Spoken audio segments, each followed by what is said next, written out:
tu olhares, Senhor, pra dentro de mim, nada encontrarás de bom,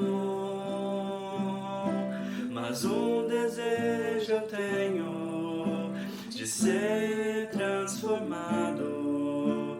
Preciso tanto do teu perdão, dá-me um novo coração, dá-me um coração igual ao teu, meu mestre. Dá-me um coração igual ao teu, coração disposto a obedecer, cumprir todo o teu querer. Dá-me um coração igual ao teu.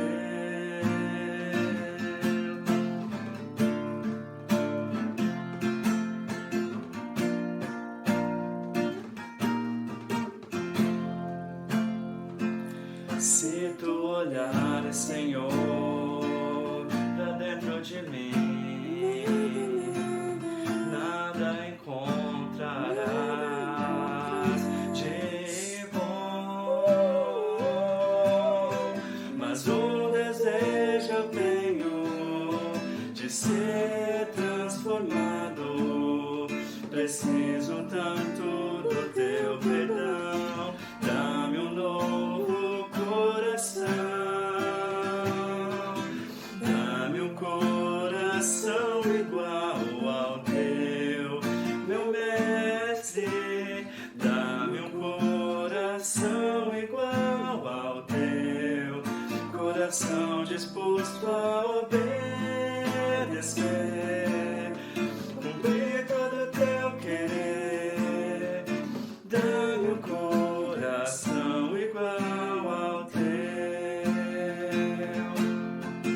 dá-me um coração igual ao teu, meu mestre.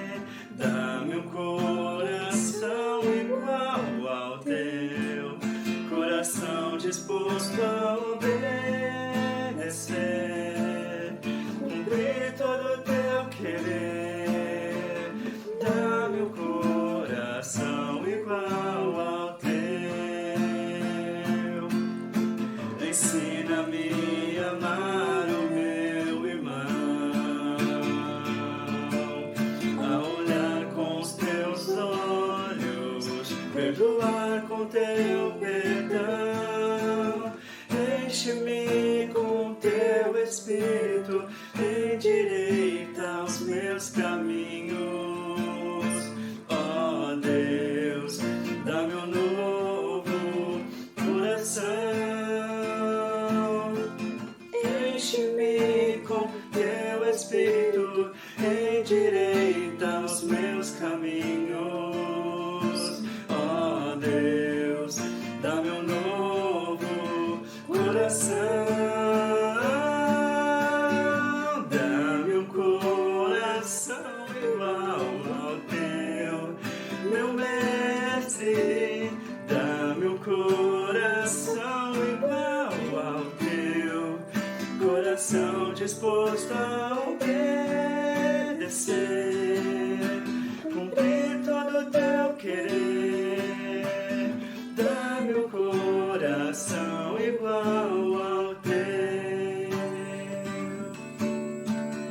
dá-me um coração igual ao teu, coração disposto a obedecer,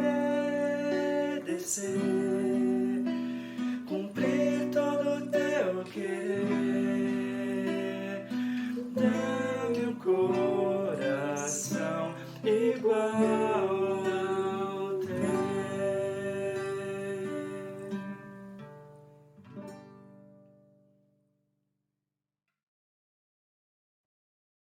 Graça e paz, irmãos. Boa noite para você. Na verdade, início de noite, final de tarde, 6 horas é a hora que nós estamos começando, às 18 horas, o nosso culto de agradecimento. Nós temos coisas para agradecer a Deus. Nem sempre a nossa oração deve ser aquela oração só de intercessão, a oração só de petição, mas há momentos que você e eu temos que dobrar o nosso joelho e agradecer. Agradecer pelo fôlego de vida, agradecer pelo sol que brilha, pela chuva que desce, pelo ar que respiramos, porque temos saúde. Agradecer a Deus, às vezes, até mesmo pelas coisas que nós julgamos ser ruins, porque são essas coisas que vão nos ajudar a afirmar a nossa fé, são essas coisas que vão nos ajudar a nos achegar, às vezes, mais perto de Deus. Então, tem coisas, como nós já refletimos, que coloca a gente de joelho, e essas coisas nos fortalece em Cristo Jesus. É aí onde você e eu tiramos às vezes a força da fraqueza, como diz o apóstolo Paulo, e Deus emana esta força e você e eu percebemos que conseguimos continuar. Então é um prazer ter você aqui conosco, refletir mais uma vez sobre as palavras que foram cantadas, bem como sobre essa palavra que nós vamos agora esboçar. Eu quero te convidar nessa noite a você abrir a sua Bíblia aí, lá em 1 Reis, capítulo de número 19, verso de número 9 e verso de número 13. Então eu não sei qual método você vai usar, se você vai usar no seu smartphone, a Bíblia tradicional, mas não tem importância. O importante é você abrir Reis, capítulo 19, e versículo 9 e versículo 13. 2 versículos para que você e eu possamos refletir nesse final de tarde e início de noite. Assim diz o escritor de 1 Reis: e ali entrou numa caverna e passou ali a noite. E eis que a palavra do Senhor veio a ele e lhe disse: que fazes aqui, Elias? E sucedeu que, ouvindo a Elias, envolveu o seu rosto na sua capa e saiu para fora e pôs-se à entrada da caverna. E eis que veio a ele uma voz que dizia: que fazes aqui? Semana passada nós refletimos um pouquinho sobre o olhar de Jesus.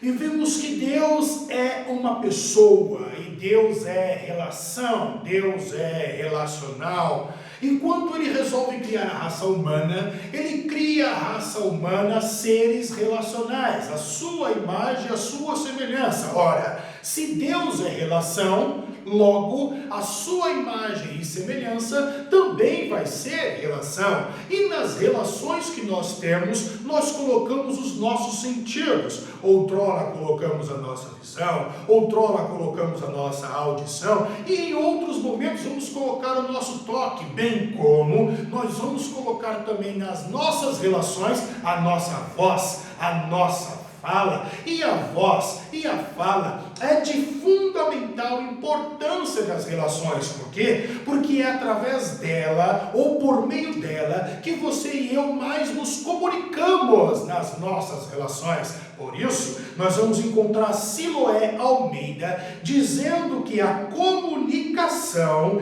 ela aumenta a velocidade das realizações e multiplica os resultados. Em outras palavras, Siloé de Almeida está querendo dizer o quê? Ele está querendo dizer que se, por exemplo, uma mulher, ela tem desejos, ela tem anseio, coisa simples, por exemplo, uma massagem para o marido fazer nela depois de um dia estressante. Se ela tem esse anseio, esta vontade, e ela não se comunica, ela não expõe, ela não demonstra através da sua voz, da sua fala, o marido não tem bola de cristal.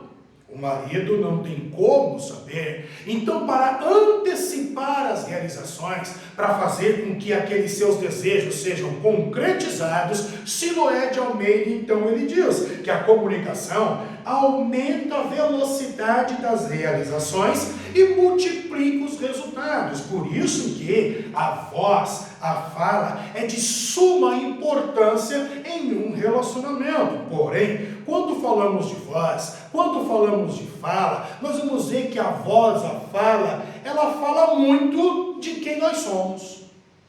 A maneira como esboçamos, a maneira como falamos, o que dizemos, fala muito de quem nós somos. Por exemplo, uma pessoa que fala, uma pessoa que emite uma voz, de choramingos, constantemente choramingando. Essa pessoa transmite uma mensagem que ela é uma pessoa fraca, uma pessoa que requer proteção constantemente, uma pessoa que talvez é reclamona, reclama o tempo inteiro, por causa dos choramingos que constantemente está transmitindo através da fala. Uma pessoa, por exemplo, que tem uma voz macia, constantemente. Neste caso, existem duas vertentes. A primeira, quando a pessoa ela tem uma voz, ela fala muito macio, muito manso, isso pode transmitir, mandar uma mensagem de que sou uma presa fácil para se enganar.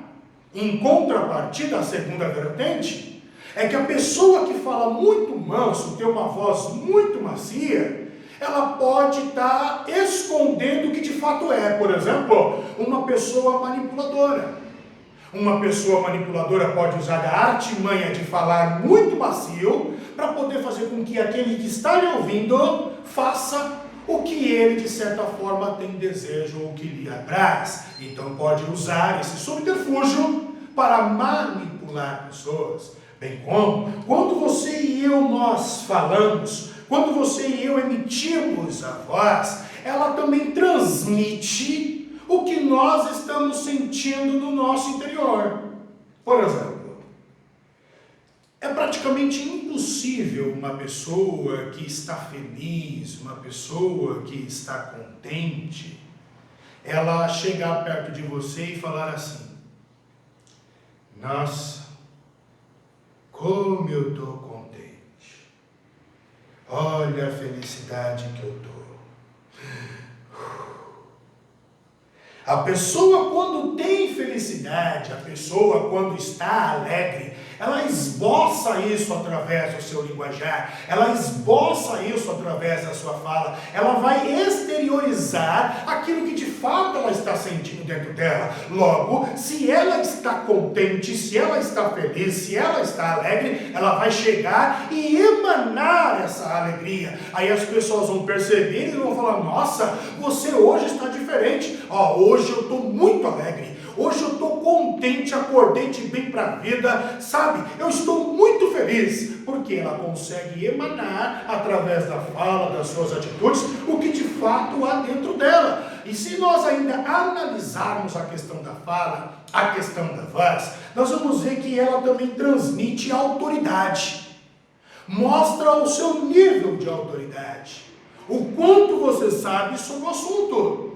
Eu me recordo que na passagem de João, Evangelho de João, capítulo 7, verso 32 em diante, os fariseus se reúnem, chamam ali um grupo de soldados e dizem para ele: hoje é o dia, hoje vamos prender Jesus.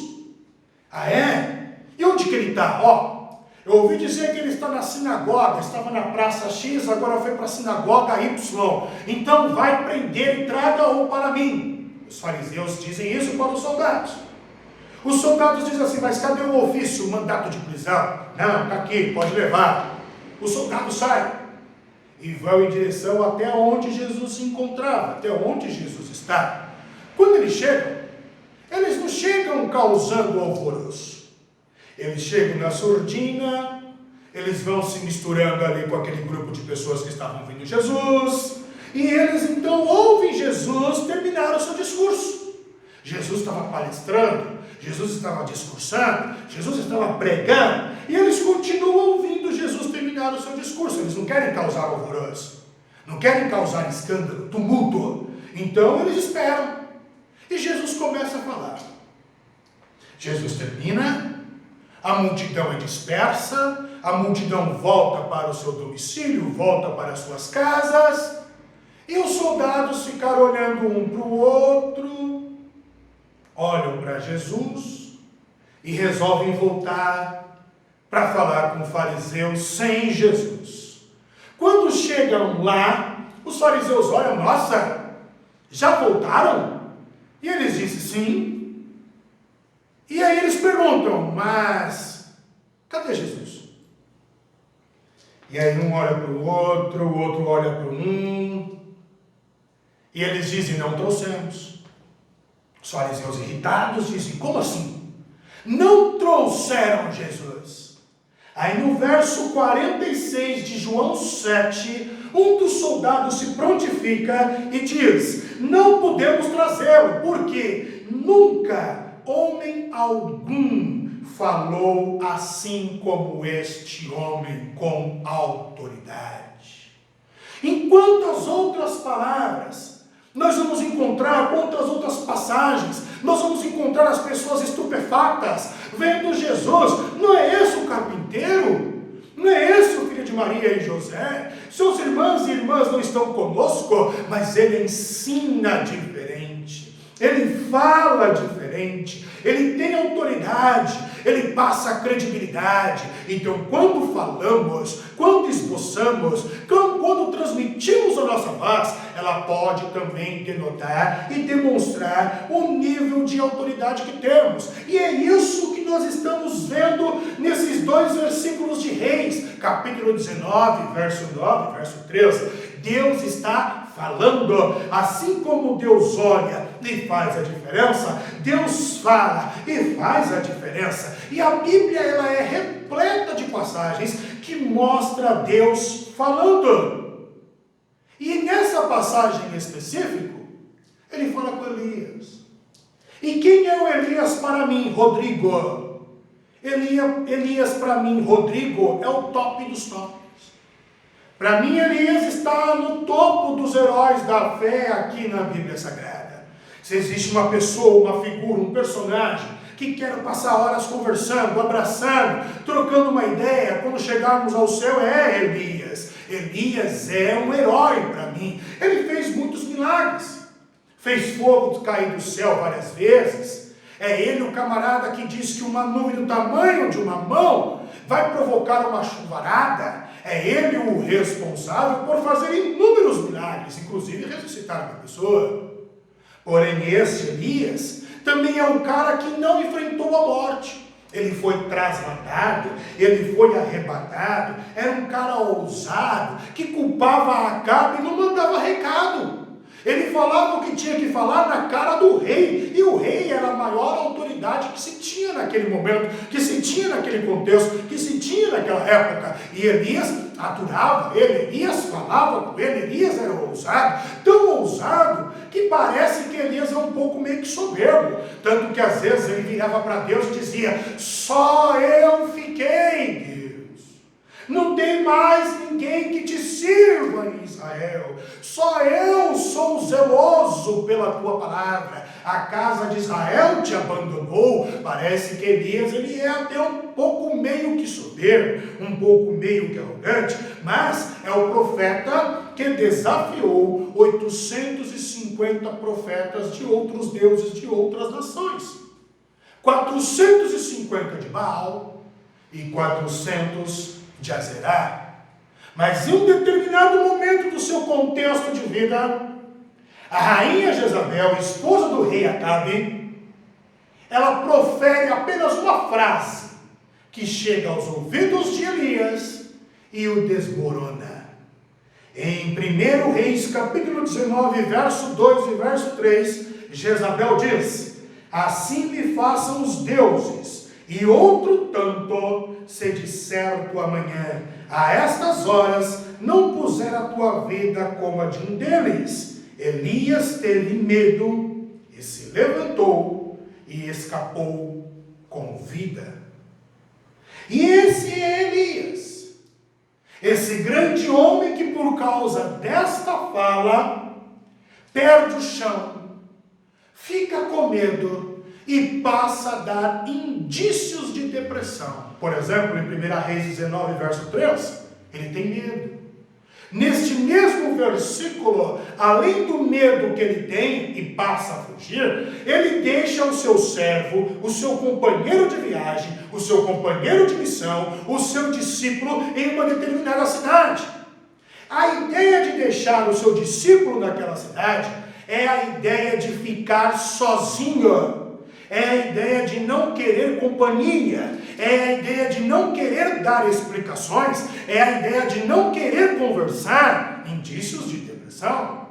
Mais à frente, Elias se senta próximo a um zimbro, isso no versículo 4, e ali ele tem desgosto pela vida, ele tem desprazer pela vida, e ele pede para que Deus dê cabo da vida dele. Um pouquinho mais à frente, ele entra numa caverna, e nessa caverna ele dorme, e quando dorme há um perigo, porque uma pessoa que está emocionalmente doente, traumatizada, passa a dormir, a mensagem que ela transfere ou transmite através do sono é a mensagem de que ela está abdicando a vida ou a realidade da vida em que ela está vivendo.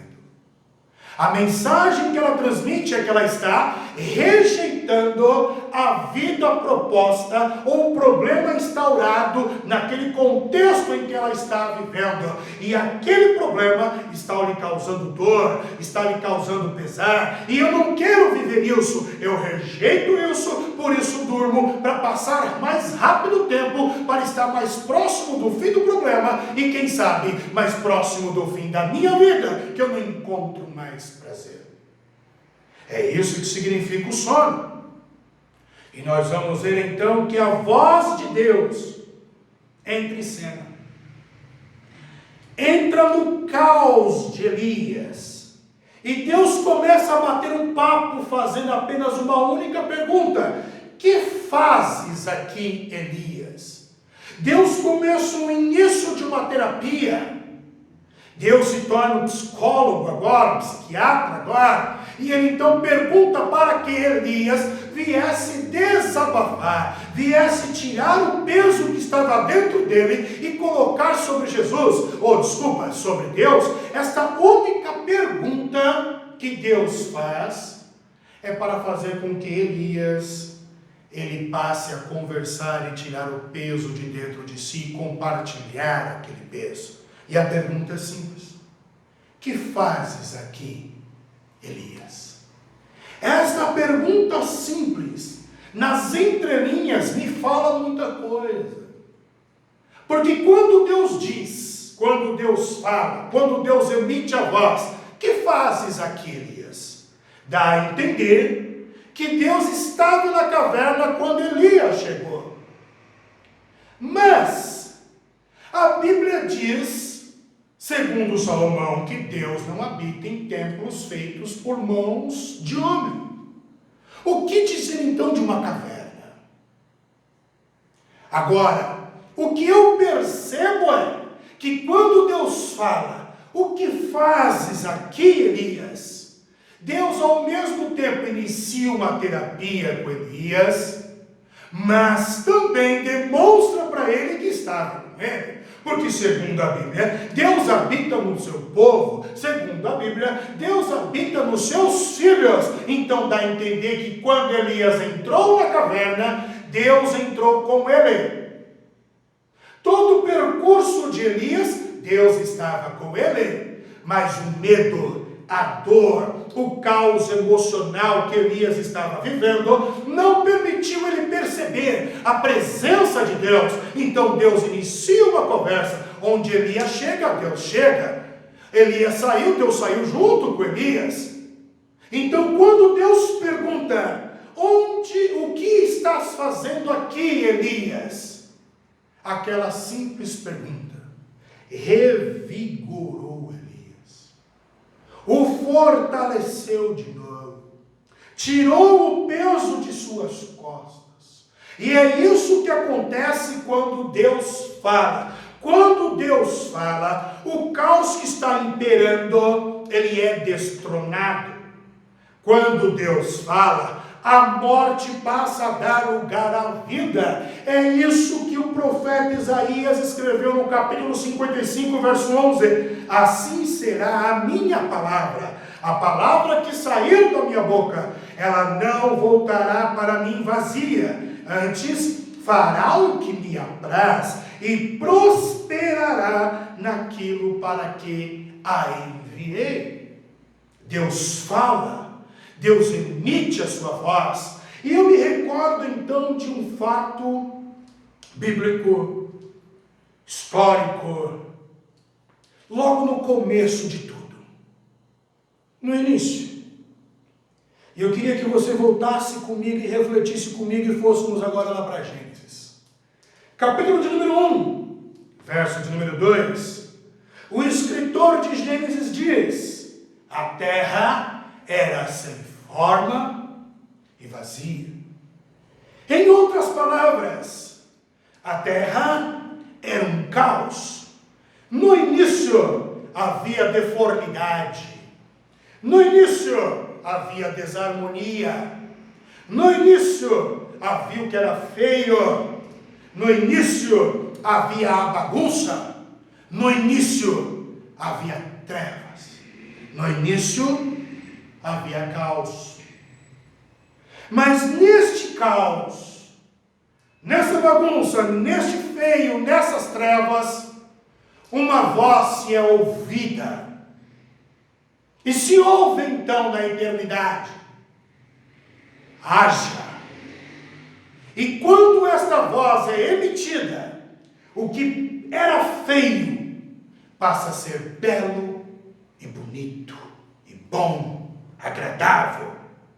O que era desorganizado passa a ser organizado. O que era desestruturado passa a ser estruturado. O que era trevas passa a ser luz, porque a voz de Deus organiza o caos instaurado e recria o que o caos ele trouxe, a desordem, a bagunça que ele trouxe, e Deus, através da sua voz, organiza tudo novamente. A voz de Deus, a voz de nosso Senhor Jesus Cristo, é uma voz que cura. Em Marcos capítulo de número 1, verso de número 35, Marcos começa a relatar um dos dias de Jesus. Jesus, depois de um dia enfadonho, depois de um dia de ensinamentos e de curas e milagres, Jesus dorme. Jesus resolve acordar bem cedinho para passar as primeiras horas do dia, renovando a sua fé, poderíamos assim dizer, as suas forças físicas, com o tempo que ele passa com o Pai. Então ele acorda primeiro que todo mundo para orar, para meditar no amor do Pai. Logo após a oração, segundo Marcos, ele encontra Simão. E ambos vão para a sinagoga. No caminho, no percurso da sinagoga, um leproso se coloca na frente de Jesus. Esse leproso dobra os seus joelhos e diz para Jesus: se o Senhor quiser, o Senhor pode me limpar. Marcos descreve então o que acontece logo após. Jesus se enche de íntima compaixão. A compaixão é o amor em ação, diferente da dó, ou do sentimento dó, que você simplesmente viu a dor do outro, mas não fez nada. A compaixão é diferente, você está percebendo a dor do outro e faz algo em prol do outro. E nós vamos ver que Jesus se enche de compaixão e Jesus emite uma voz. Jesus fala: quero ser limpo. Aquelas palavras de Jesus, a voz de Jesus, no caos daquele leproso, que agora é um ex-leproso, se tornou um antídoto, se tornou uma vacina, se tornou a cura para restaurar as moléculas, as glândulas, as células, a pele daquele que agora é um ex-leproso. E o que dizer da voz desse Jesus em meio às tempestades? Poderíamos dizer que a nossa vida é como se fosse um mar. E estamos como se fosse um barco neste mar. A vida é um mar, você e eu um barco. E há momentos que neste mar há tempestades. Os discípulos passaram por isso. E dentre eles nós tínhamos ali pescadores que estavam acostumados, habituados com isso. Marcos capítulo 4, verso 35, Marcos descreve essa cena. Nós vamos ver que Jesus está ensinando, pregando, terminou, entrou no barco, e ele vai até o outro lado daquele lago, para poder pregar então o seu evangelho do outro lado, na outra margem, o lado oposto do que ele estava pregando. Jesus cansado dos dias em que vivia, dias intensos de oração, dias intensos de ensinamentos, dias intensos de operações de milagres. Jesus então, nesta passagem, trajetória de uma margem para outra, resolve dormir. E o sono foi pesado. No lago em que eles estavam, uma tempestade veio. Ondas altíssimas, ventos fortes, penumbra e escuridão pairando. Não conseguia se enxergar um palmo. Água entrando naquela embarcação. Trovões, relâmpagos. E agora, esses discípulos, que dentre eles alguns eram pescadores, passam a ter medo.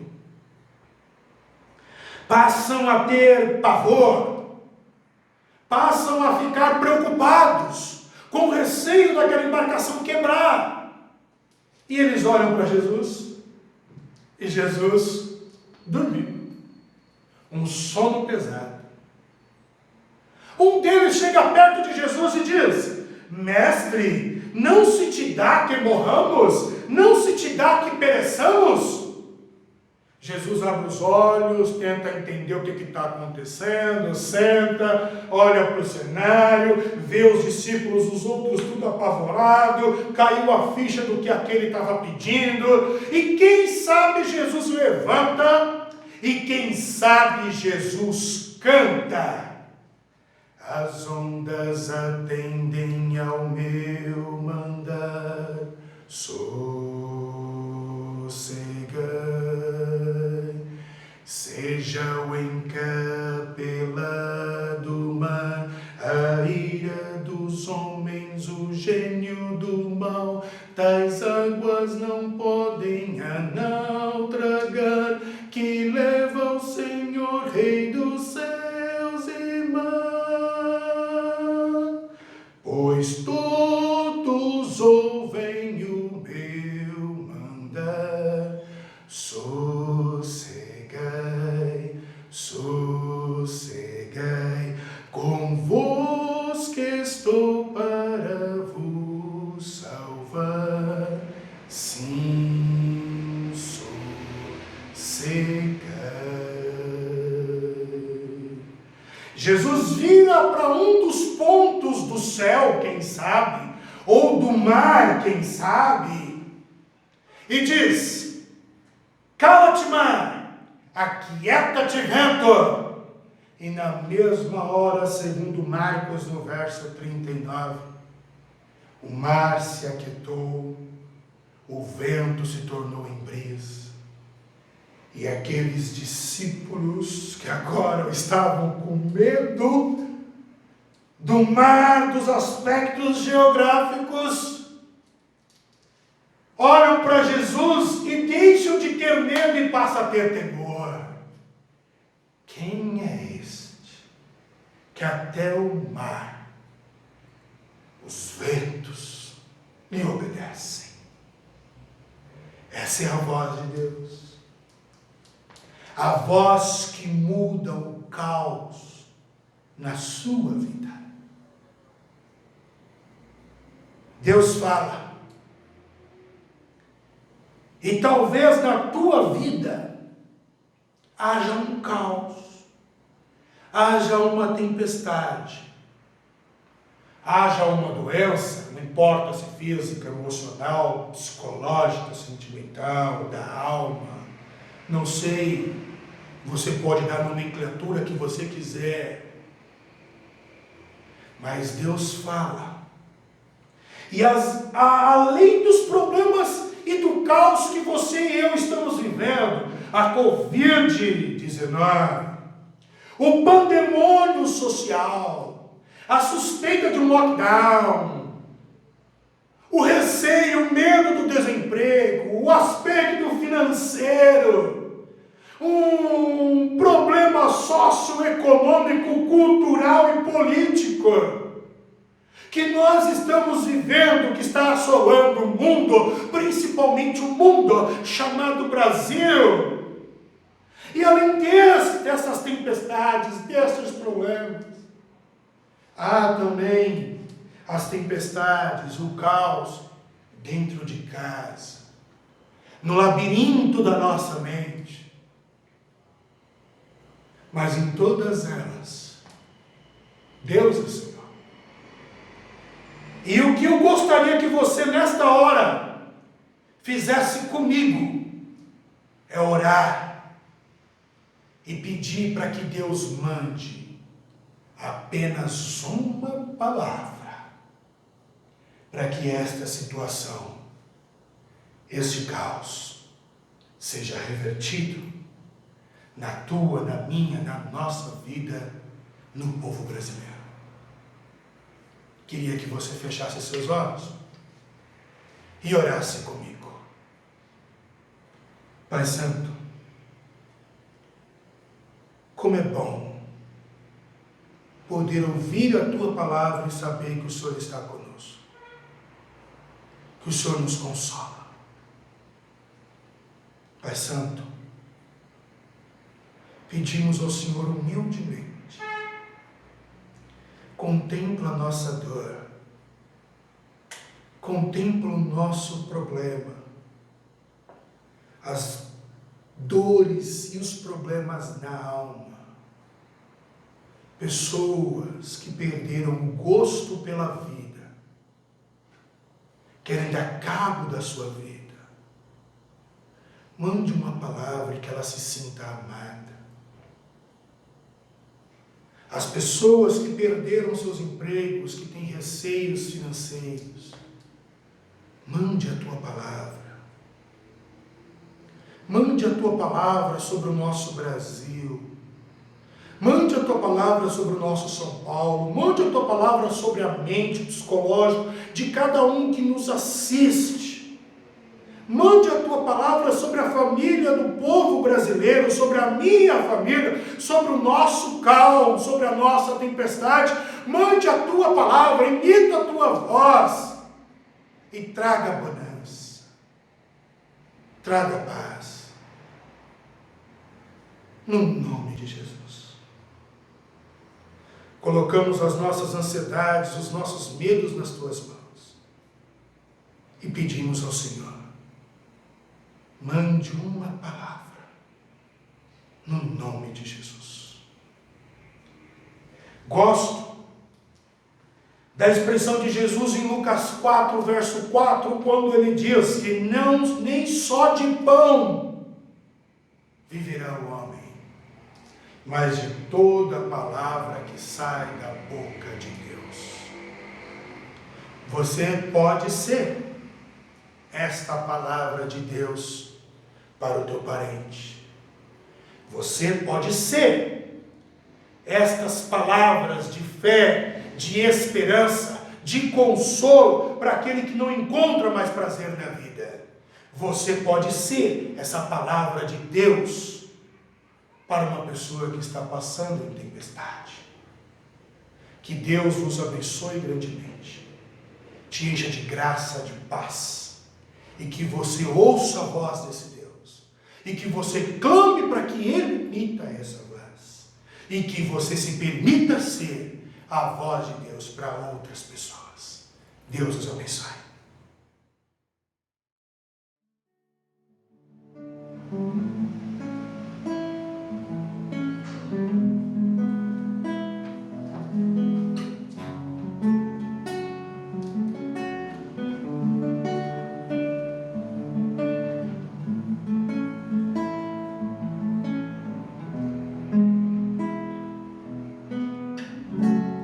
Lindo, lindo és, glória, glória eu te dou.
quero ver você, só quero ver você.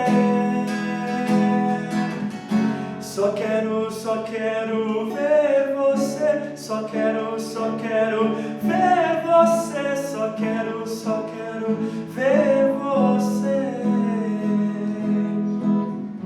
Só quero